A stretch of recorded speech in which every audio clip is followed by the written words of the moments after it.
Today I wanted to talk about how I stopped binge eating.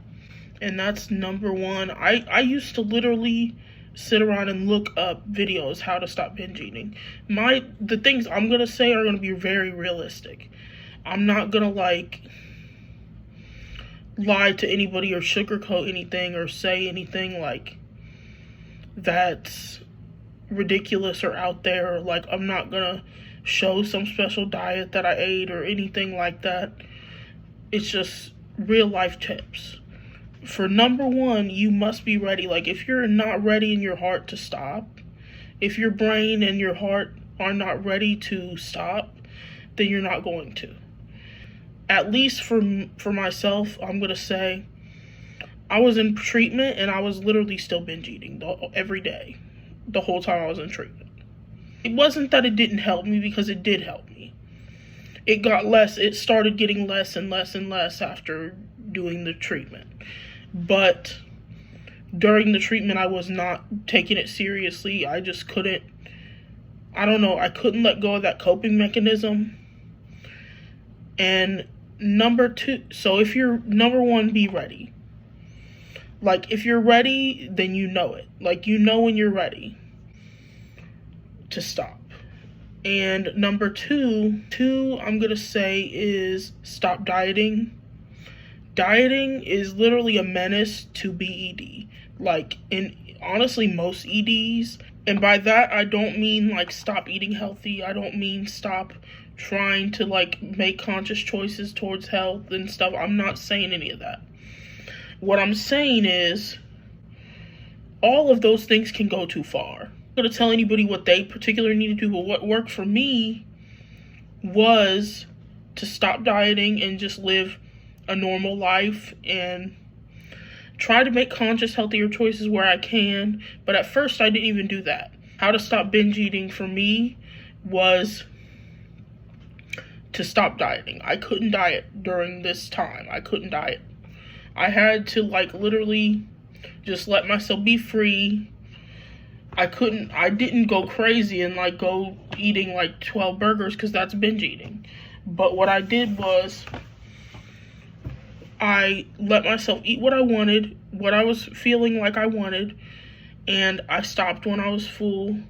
At first, you don't even know, and that's the thing. At first, you don't even know when you're full and when you're not. You lose hunger cues. At least for me, I lost my hunger cues when in my eating disorder. I don't think in my whole life I remember having any hunger cues. So that's how you know I probably always dealt with B.e.d. and I didn't realize it. Tip number 3, find another coping mechanism, a healthier one. I'm going to tell you why you can't just stop binge eating with no other coping mechanisms. Because binge eating being your main coping mechanism, you're going to be a wreck. What I had to have was other healthy coping mechanisms. That's why I went to therapy and everything. I still go to therapy. I was seeing a therapist specifically for eating disorders, and that was very helpful. Honestly, a little more helpful than therapy that I'm doing right now. But the therapy I'm doing right now that my binge eating is on the back burner a little bit, I'm working on other things. So that still works. Tip number 4, don't let yourself get too hungry. That's tip number 4, because for me, I know that for me, if I let myself get too hungry, I'm going to dig through the cupboards and find whatever snack I can, and I'm going to binge it. That's literally what happens if I'm too hungry. So I would say don't let yourself get too hungry. Have your whatever meal structure that you have, and I would say include snacks in that, because snacks will keep you from binging. People will say snacks will make you gain weight. Okay, but sometimes the thing is, in order to not binge eat, you have to fuel yourself properly.